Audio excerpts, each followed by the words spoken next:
Hello everybody, it is the Amazing Gaming Guy here, and welcome back to Planet Coaster, where I am continuing with my Dueling Dragons build. And you may notice something's changed a little bit in the park. I've actually done a load of the sort of terraforming and stuff on this mountain where the lift hills go up. I've done that off camera. Oh, well, actually I did do it on camera, but you know what, after a whole episode of terraforming last time we were here, I didn't think you guys needed to see that. So I've done that previous to this, and now I am starting with the castle on the top, and I wanted to build a proper big traditional Japanese looking castle, and it took a lot of work. There was a lot of trial and error. There was a lot of trying very hard to work out how to make the pieces in this game work for a style that they really weren't built for. Yeah, it took an awful lot of work, and you know what? Oh, it kind of made me a bit annoyed. This is probably one of the most frustrating episodes of building I've ever made. Yeah, it was a real struggle for me, but I did get there in the end, and I think it looks okay. I need to do some more work on it, but we'll get to that when we get there. For now, I just want to tell you what I've started this off by doing. So I've created just the very, very, very bare bones of what I want this castle to look like. So I've just created the very smallest sort of inner space within the castle, and from here I'm going to expand outwards and upwards and add detail. So this is just like the inside skin of the building, I guess. Did I say house at one point? I feel like I just said house somewhere. It's not a house, it's a castle. It's a magnificent castle, not a house. Yeah, so I've built this up using white coloured stucco walls, and some sort of castle stone on the bottom, and I'm going around with wood panel roof pieces to create the sort of layered roof going up the building. I thought I'd give this 3 layers because that seemed like a good number, and sort of a similar number to a lot of the references I was looking at. And yeah, I'm trying to inset the roof by another half meter, half square, whatever it is, whatever it relates to in the game, each time. And I really used these roof pieces as the basis for how I was going to expand the walls. So you can see I'm adding in a new base now, going around the original base that I created. This time I'm actually using rough brick because I think it looks a little bit better. It's a little bit more natural, and I felt like it worked a little bit better. I have I've tripped over my words. No, I've recolored it as well to be sort of a kind of natural yellowy sandstony sort of color. I know these foundations weren't typically made of sandstone. I don't know what they'd be made of, like limestone or something. I'm not sure. This seemed like the closest color to that though. And then I wanted to go up and sort of add in wall pieces. Wall pieces to just to it was very difficult. It's so frustrating. It's even frustrating talking about it. I had to mold the pieces to where the track was going through the building. That's what I'm trying to say. And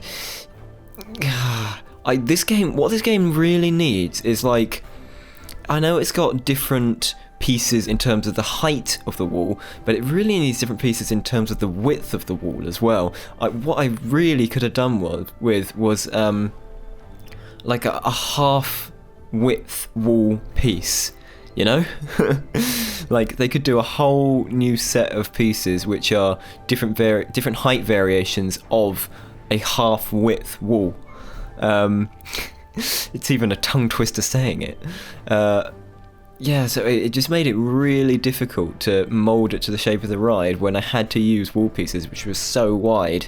And you'll see a little bit later on, I actually had to create like a custom piece of wall just to cover like a half width space. And I had to like, you know, when I was using like, I don't know, like maybe like 20 pieces to create one wall. It's ridiculous.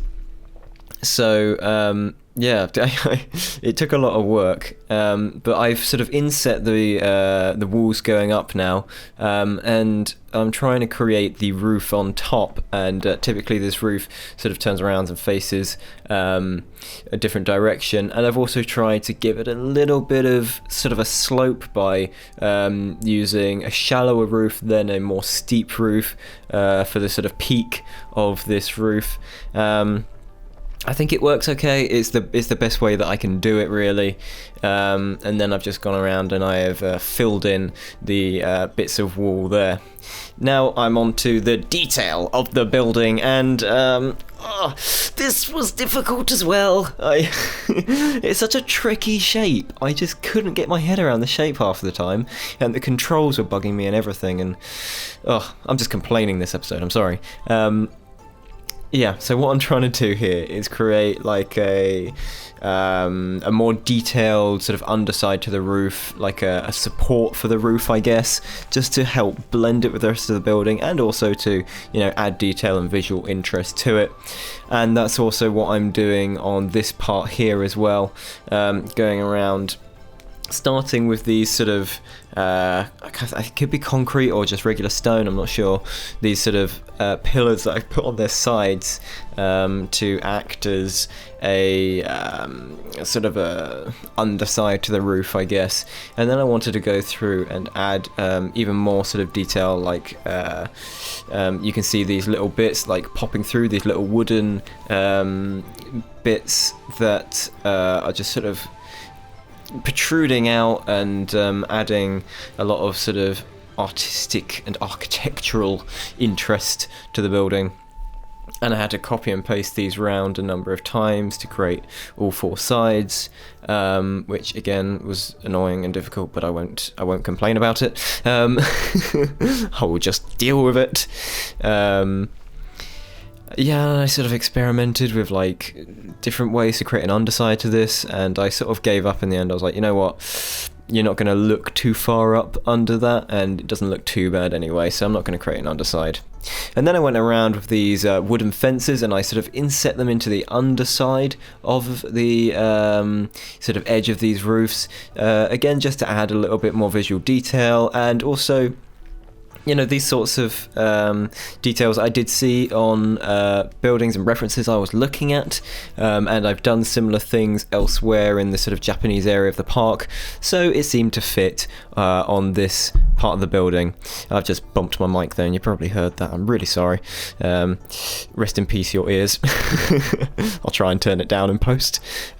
Yeah, so I'm also adding these sort of support beams to try and look like the roof has got some sort of physical support, and again to add more detail.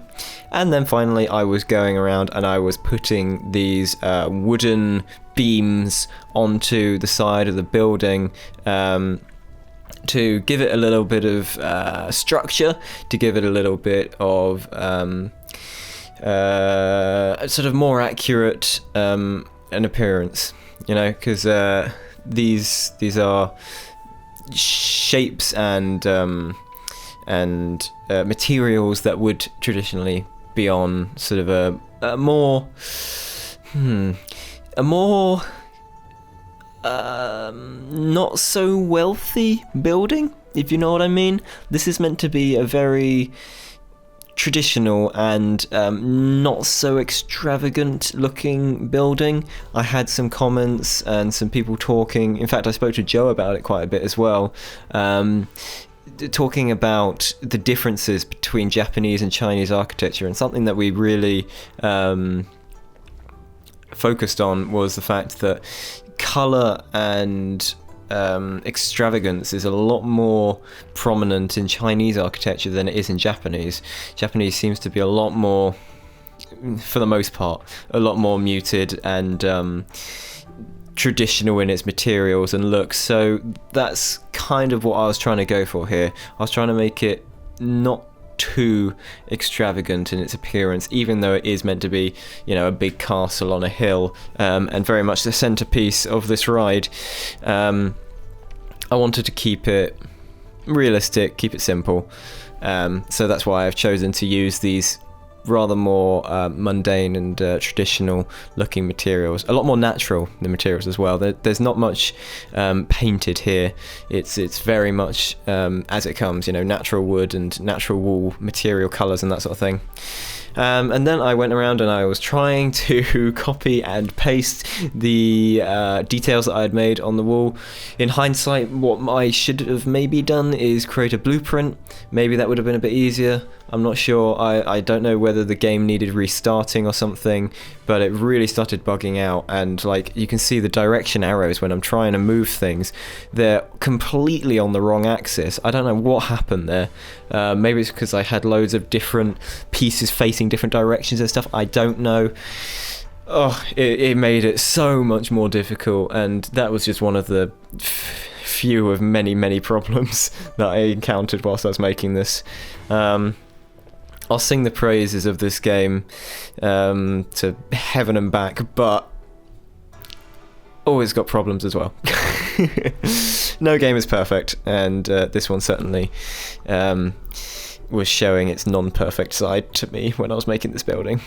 So this bit is the bit I was talking about earlier. This is like this bit of custom wall that I had to make to fill these spaces, and you'll notice again underneath there I haven't quite connected the walls and stuff to the roof. Oh, maybe I'll go back to it if I can be bothered, but I didn't think it was too much of a problem because it's not really that visible, and I was just to connect it without it clipping through the roof, I would have had to use custom made pieces, and I think that's just ridiculous. So I could not be bothered to do it because it was not big enough an issue for me to dedicate loads of time to creating custom pieces to put it on there to connect it to the roof. Oh! Okay, calm down. Stop complaining. Stop complaining. Deep breaths. Okay. Onto a much more relaxing thing, adding foliage. I'm adding, you know, nice different coloured foliage, as I like to do. Again, a lot more of the sort of pink ironwood bushes and things, and the red bushes, and also the sort of red emperor trees and stuff, the closest ones that I could find to the sort of sakura look, the beautiful cherry blossoms. And then I went around and I added some lighting as well, and I thought red would be good here. As there's not much colour on the building, I'll add a bit of colour in terms of the lighting, just to give it a little bit more interest at night, and so make sure you can even see it at night as well. So yeah, that is just about it. That's all we have time for today. Thank you so much for watching. If you liked this video, please give it a like, comment and subscribe if you haven't yet, and I will see you all in the next video. Goodbye.